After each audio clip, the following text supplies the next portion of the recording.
I'll start by giving you some comments on the recovery and on the Resilient Louisiana Task Force and the governor's latest order that'll be issued today or tomorrow to move us into phase one, which I know all of you have been anxiously awaiting, as have we. Many of us were hopeful that 2 weeks ago we would have been in a position to move to phase one. The governor wanted that to happen, but as you've read and as you've heard, the numbers just did not support that. The governor has been very faithful in trying to maintain coordination with the president and the guidelines that have been issued by the White House. And so for that reason, we simply did not meet those requirements 2 weeks ago. We were trending in the right direction, but we weren't there with the 14 days. We thought we would be there now, and in fact, we are there now. And so the governor's new proclamation that will be issued is going to open up Louisiana a lot more, still not where we need to be, but it's going to be a fairly significant step moving forward as we move away from the stay-at-home order and more to a stay safely at home for those who need to do that, but allowing other Louisianians to gradually move back into whatever this new normal is going to be for the rest of this year.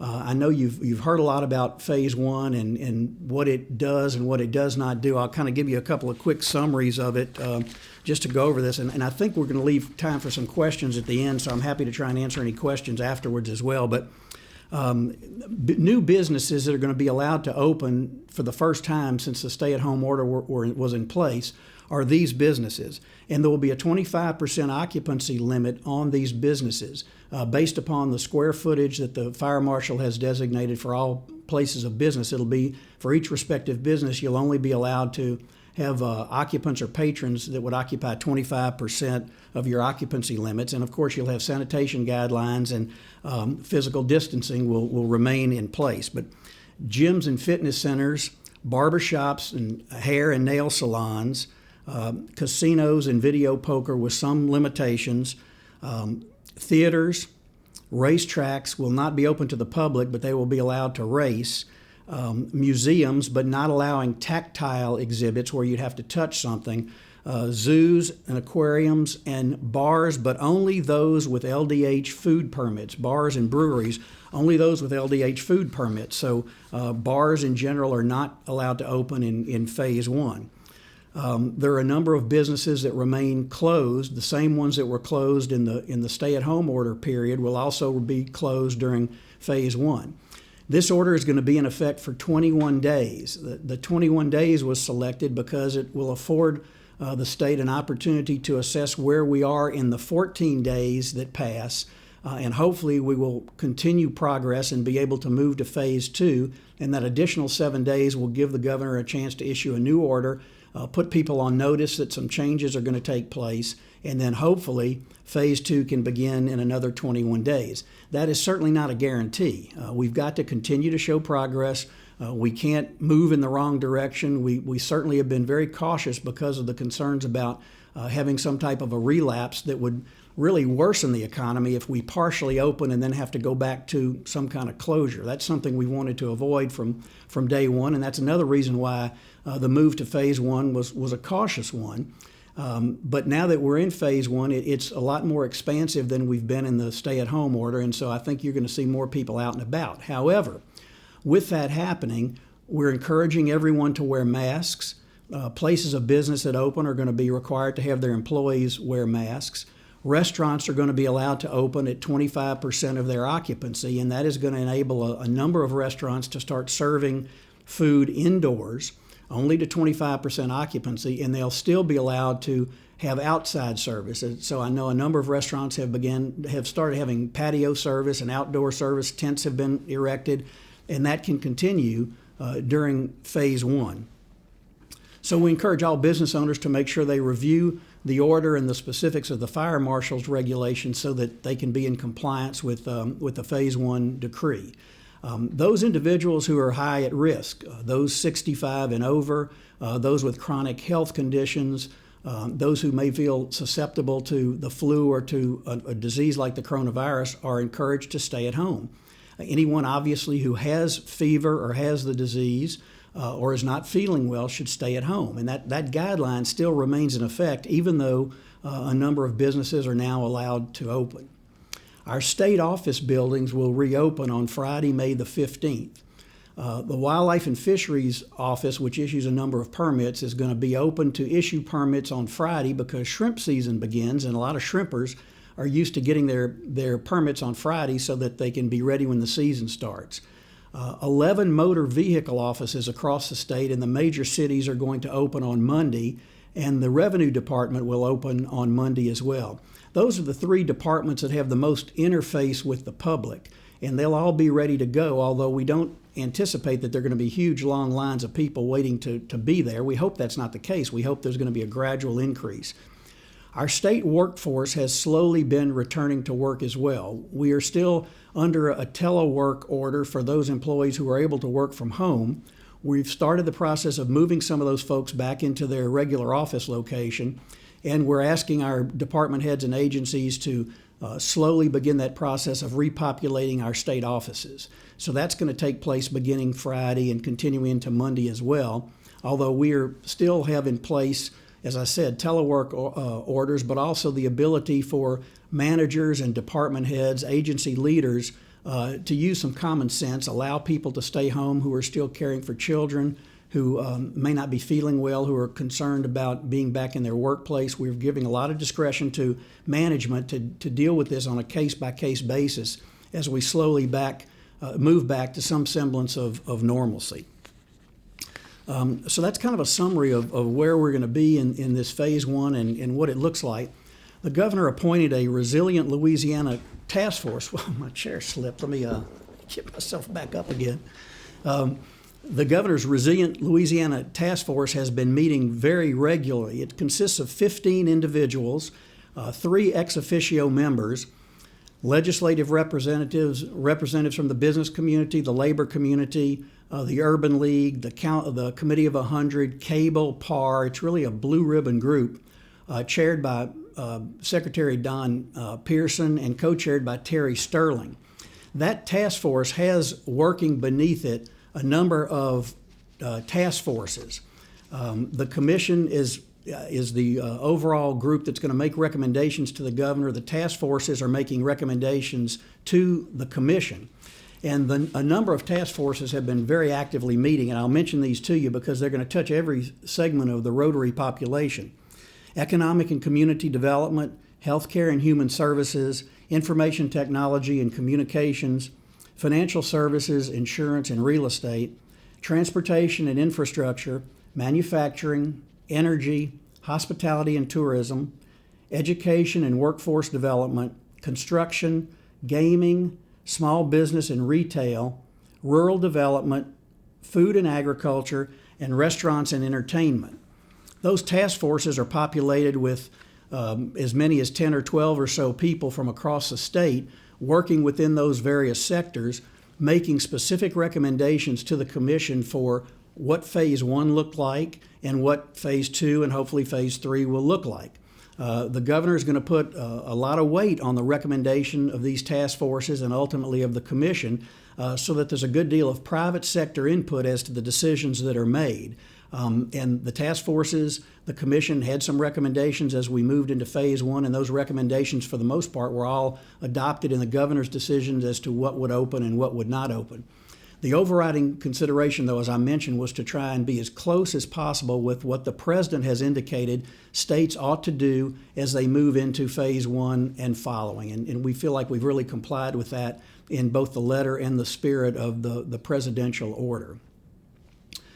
So having addressed that, let me talk just for a few minutes about the state's budget situation, and then I'll be glad to try and answer some questions, Mike, if you have some. As you all know, the state budget was in much better shape as we entered 2020.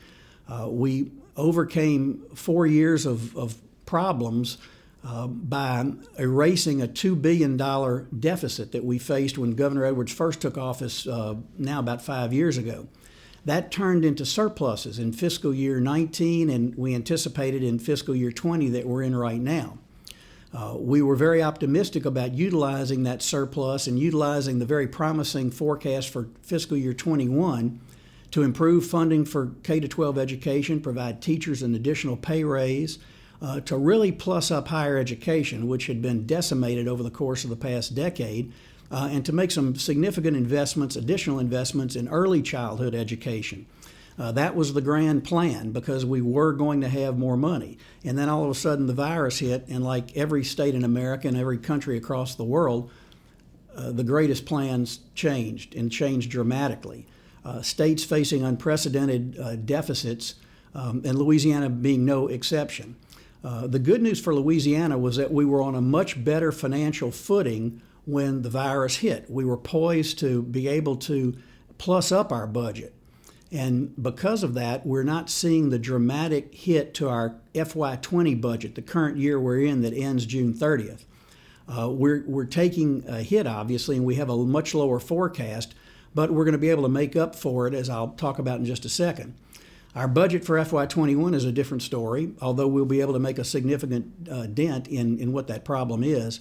The Revenue Estimating Conference had not made a forecast up until this point in time, and you've read about the difficulties we've had in trying to agree on what number should be the projected forecast.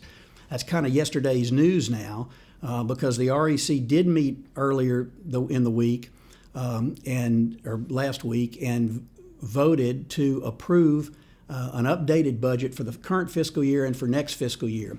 The shortfall of those 2 years combined is right at about $1 billion, billion with a B, dollars that we will have to make up.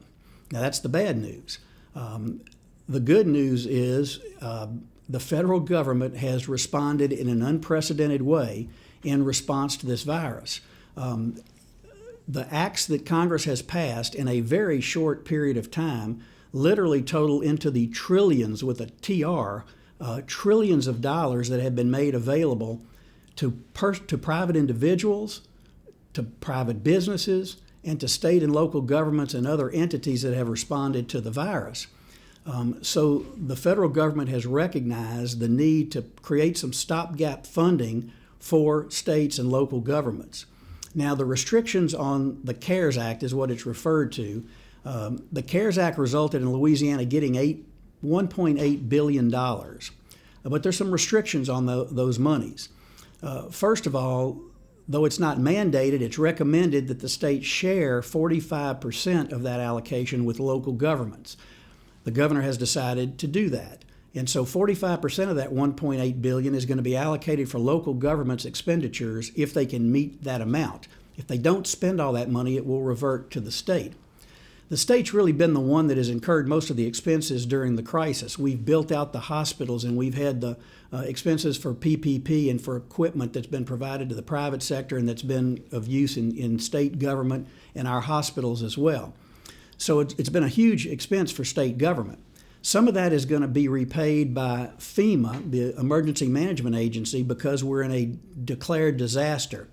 So at the end of the day, the state is only going to be responsible for 25% of those expenditures that qualify under the Stafford Act for disaster relief. Of the $1.8 billion that came to the state, almost $1 billion of that is for the state to reimburse it for expenses that it incurred.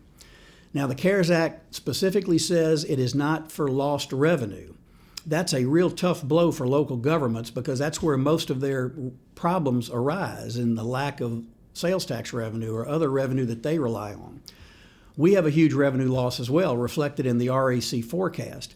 But we also have a huge amount of expenditures that the state has made already and that we will continue to make for the balance of this fiscal year and will continue to make as we begin the next fiscal year, all of which are subject to dollar for dollar reimbursement under the CARES Act.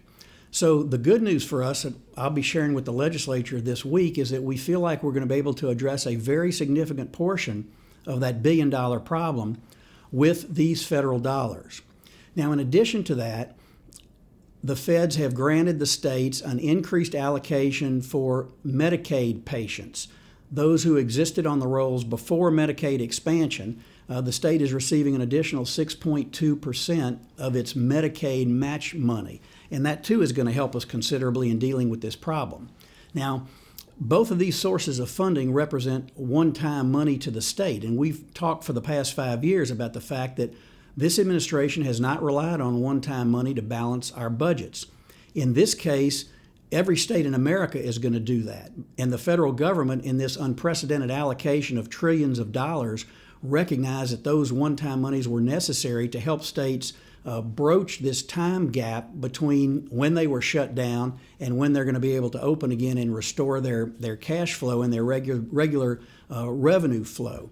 So this money is exactly for this purpose, and in fact, it's limited to be expended between now and the end of 2020. So to take advantage of the money, you must spend it on those restricted items during that time period. So obviously, it's available to us to help with this severe fiscal crunch that we otherwise would be facing. When things return to the normal or the new normal, whatever it looks like as we move further into 2020 and into 2021, we'll revert to our normal revenue sources of sales taxes, income taxes, corporate and franchise tax, severance tax, and what have you that fund state government. And that will put us, we hope, back on the same kind of financial footing that we were in before the virus hit. That is going to be determined by how quickly Louisiana responds and reacts when things get back to the new normal, and frankly, how much the national economy responds as well, because this is not like a normal disaster, which is usually geographically limited, usually a weather disaster, a limited duration, lengthy recovery with assistance provided by FEMA and by our sister states who are not impacted, who come help the state that may be victimized by a sudden tornado or hurricane or flood or whatever the case may be. This obviously is different because the entire nation is impacted in an adverse way, and the national government is impacted in an adverse way as well, but they have the luxury of printing money and deficit spending that we don't have in state government. So that relief coming from Washington is going to be a real godsend to the states and municipalities as they try to react to the economic crunch that's been created as a result of the virus. So that's a brief summary of kind of where we are. We're hoping the legislature is going to enact the budget and the related money bills in this legislative session, which ends in just a couple of weeks. We all anticipate that your legislature will be back in a special session sometime later this year. As things either improve or worsen, we'll have to react at the REC level based upon what the economists are telling us our economy is doing as we get into the out months. My guess is we'll probably have an REC meeting again and update the forecast probably sometime in October before the end of the calendar year. And we'll be dealing with the 21 budget, and it'll then be time to start planning for the 22 budget that begins the following July. So a lot of action is going to be taking place over the course of the next few weeks, as is always the case, and it'll be interesting to see what happens. We'll be interested in sharing more information with you as the state progresses, and hopefully our economy improves and we move to phase 2 and phase 3. So with that, I'll stop and see if you have any questions. Great, Jay. Thank you so much. I have an initial question for you. When moving to phase 1, and we'll occasionally on the number of cases, could you give them a little explanation about the labs coming in, changing the counts? Sure. It's a little confusing for everyone. Yeah, the question deals with the testing procedure that's going to be put in place and how that's impacted us, and it's been a big driver of the decisions that have been made heretofore. The testing that's taken place during the pandemic uptick obviously was done at hospitals, was done at some freestanding clinics, was done at places that were created for the sole purpose of testing people whose doctors recommended them for testing. As we move into these next phases, the government is going to continue to be providing testing as well as the private sector for people who are ill and who believe they've been affected. In addition to that, there's going to be what's called contact tracing, this new phrase that's entered our vocabulary of contact tracing, which basically involves people who have been tested positively finding out where they may have caught the virus, so you can go back and see with whom they've had contact. That's a very pivotal point in trying to decide how this virus is spreading, because there are all kind of calculations and formulas and models that are being used by the health experts and the statisticians in trying to calculate how we get our arms around what's causing this spread and how rapidly and with how many people it is being spread. The contact tracing is designed to try and identify people who may have been carriers and not know it, because many of us are asymptomatic but have the problem. And those asymptomatic carriers who don't feel bad feel like it's perfectly fine for them to be out in society. Well, it's not if they're a carrier. And by trying to identify those folks, the message would then be to them, you need to quarantine, you need to stay home for 14 days because you're a potential carrier. And all that's going to help diminish the spread and, as we've talked about, flatten the curve and eventually have the curve go negative instead of positive. So the subsequent testing is vital, and the contact tracing is a pivotal part of the ultimate recovery as we move toward what we hope will be this return to some normalcy, and the hope that within the next year there's a vaccine or more treatments available to people to deal with something that's probably not going to go away. Nancy Stitch asks the question, how can our state provide for safety and security in our elections through the end of the year? That, too, has been a real topic of discussion. The Secretary of State recommended to the governor that the elections that were scheduled for this spring be postponed until July. The governor agreed, so we have not had the spring election that involves several mayor's races, the election of delegates to the Democratic Convention, some other Democratic or seats on the Democratic Central Committee. All that's been delayed until July. We're working with the Secretary of State to provide PPP sanitation for those voters who will be voting in July, and we hope a number of people will be. Those same safeguards are going to be put into place for the election this fall as well. The Secretary of State has arranged to lease a number of additional machines that are used like in early voting that's going to help with our voting situation. We're meeting regularly with him to make certain we're aware of the costs that are involved, and he's developing a plan for both the July and the October-November elections that are going to make it safe for people to go vote, increased absentee voting opportunities that the legislature finally approved so that people who don't want to go stand in line on voting day can actually vote early. And as most of you know, and this goes back to when I was Secretary of State, we really increased early voting opportunities. And so this is going to be an increase in those early voting opportunities given the situation with the pandemic. Okay. So Jay, also Laura Thomas asked, what is the state doing to help protect and monitor the state's nursing home residents? Nursing homes, unfortunately, have been a hotbed across the country, and no different in Louisiana. The early outbreak, as we all know, was in New Orleans, and we've had a number of nursing homes that have had additional problems. The president has indicated he wants all residents of nursing homes to be tested. We're moving toward doing that, testing everyone that's in a nursing home, that's in an assisted living facility, that's in a prison.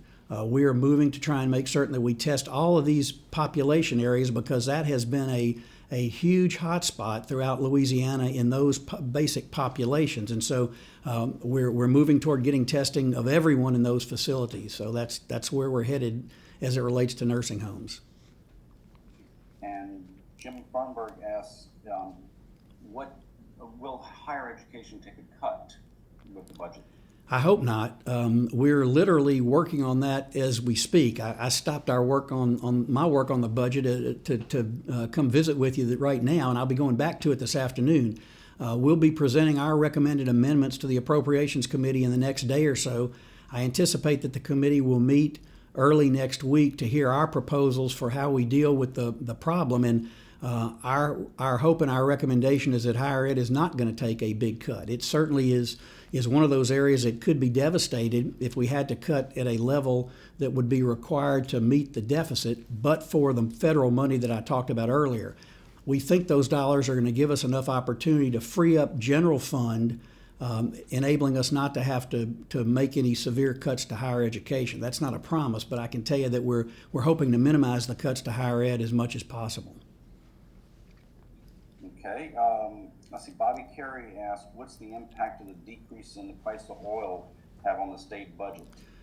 The REC lowered the forecast on the barrel of oil from somewhere in the 50s to somewhere around 32, I believe. So oil prices for next year we're hoping will average about $32 to meet our budget. The way the economists look at this is they look at it as a year-long average. So the huge slump that we saw is not going to the only thing that's going to determine the price they put on a barrel of oil. it traditionally has had an impact of $12 million for every dollar drop in the price of oil. So you do the math where we had oil budgeted in the mid-50s and it's now in the low 30s. That means about $12 million to the general fund for every dollar in drop. That's one of the factors that drove down the REC estimate, obviously, but it's not the be-all and end-all in the budget. The severance and royalties used to make up about 40% of the state's budget in the 1980s. It's down now to right around 10%, 12% of the budget. So it's not the biggest factor in our budget, but it is obviously a component. Okay, and Michelle Carrier wants to know, how do you see churches and/or places of worship opening with the 25% capacity order? I didn't mention churches in my summary, but obviously they are subject to the same regulations. 25% of occupancy is the limit on services during phase one. And we've gotten tremendous response from the faith community in all denominations as we've worked through this, with one very notable exception. But other than that, all denominations have understood and cooperated. They've gone to video servicing. They've increased the number of services. They've tried to shorten the masses or shorten the services. And I think you're going to see that continue. That we've encouraged churches to be creative in the way in which they offer worship opportunities while we're still having this social distancing component. And that will still be in place for all churches. If you're not a family household that would be allowed to sit together, you need to socially distance from the other folks who are in the pews or who are in the chairs in church. So I anticipate that churches will get back to having live services as well as the video services that we've seen. Okay. And Barbara Otten asked, how is the unemployment pay rates affecting the workforce getting back to work? It's been a factor because the part of the stimulus, or my chair goes again, it's dropping just like our employment rate. The unemployment rate has been a major factor to everybody across the country, and we've paid out over $1 billion in unemployment claims. And part of what the feds did to respond was to create this $600 a week extra COVID payment to all those individuals who are on unemployment. So in Louisiana, you get $200 some odd a week for unemployment. Well, now you get this extra $600 a week from the federal government for an 8-week, I think it is, period. Many of businesses have told us that has discouraged people from coming back to work because they can make more money with that bonus during that time period. And that's been a challenge, I know, for a lot of restaurants, is getting their workforce back. But that has been a stimulus component. And I think it may have some bearing on people's willingness to return to work. But I also think that people are anxious to get back to work. I know that everybody gets antsy around the house and having to be sheltered like we've been sheltered for such a period of time. I'm hoping that people are going to be ready to go back to work, and employers who are able to keep their workforce based upon the benefits that employees receive through the PPP Act, we're hoping it's going to stimulate some return to employment. It's going to have to play out over a period of time, though. Okay, and let's see, Richard asked, do you anticipate any state layoffs or workforce reductions as a result of the budget challenges? Right now, we are not planning on any layoffs, and there's always been a possibility of furloughs. In order to furlough any state worker, a department has to put forth a layoff avoidance plan to civil service, which has to approve that plan. We looked, and we had our departments looking at the possibility of some furloughs. Again, we're hoping that because of the stimulus money and the Medicaid rate money I referred to, that we're not going to be in a position where we're laying off state workers or furloughing state workers. But again, depending on what the legislature does, those are always on the table. The legislature has started moving some bills that actually reduce revenue. That's a very dangerous thing to do in the situation that we're in right now. If the legislature chooses to enact legislation that reduces the revenue that we're counting on, the legislature then is going to have to tell the people and the public where they want to cut and who they want to lay off and who they don't want to work in state government, or what services they don't want to provide, what dollars in education they don't want to pay for. That is going to be the challenge of those bills making it through the process. I think it's going to be difficult for them to get through the process, but obviously they're moving in the House of Representatives, and that's the caveat. Everybody would like to be able to say, I'm lowering your taxes at this point in time, but you'll also have to say, what services is government not going to provide if we're not going to have the revenue that REC has recognized? Okay, we have a couple of questions, very similar, from Warren Burkett and from Alicia Murphy. How is any kind of enforcement of the restrictions going to work? You know, we don't have people out there checking on everything. As the governor said repeatedly, he's counting on businesses and the individuals in this state to cooperate with the order. We don't have the wherewithal or the manpower to try and enforce every component of this process. But the fire marshal's office obviously is always involved in compliance with rules and regulations that have been issued by his department, and LDH does the same thing with their requirements on restaurants. So you're not going to see people going around and trying to count percentages or see exactly count noses of who's there. We're counting on people to comply and to recognize that this is in everyone's best interest, both to re-stimulate the economy and to provide for the health care and safety of our citizens. If there are egregious violations and someone in the fire marshal's office or whoever notices it, I'm sure people are going to be warned and told to correct things, and hopefully people will comply with those requests.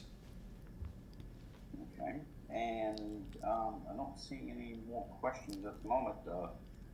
Folks, if you got some more questions, please put them into either the Facebook or YouTube feeds that you're watching. For those of you kind of mentioning my head bouncing back and forth, I'm going across 4 screens right now, so apologize if I'm making anybody dizzy out there doing that. Mike, do you have any further comments or questions? I just want to thank Jay for being willing to take this much time to visit with us today. I know the kind of hours he's been working, because we've been exchanging communications You too. from time at night. So it's really just a true example of the dedication and commitment that Jay brings to taking care of the people of the state of Louisiana. And we really want to thank you for taking so much time to visit with us today, Jay. Mike, thank you, and thanks to all the Rotarians for the great work you do, and for many of you who've been working with us and will continue to work with us as we deal with this crisis. Thanks.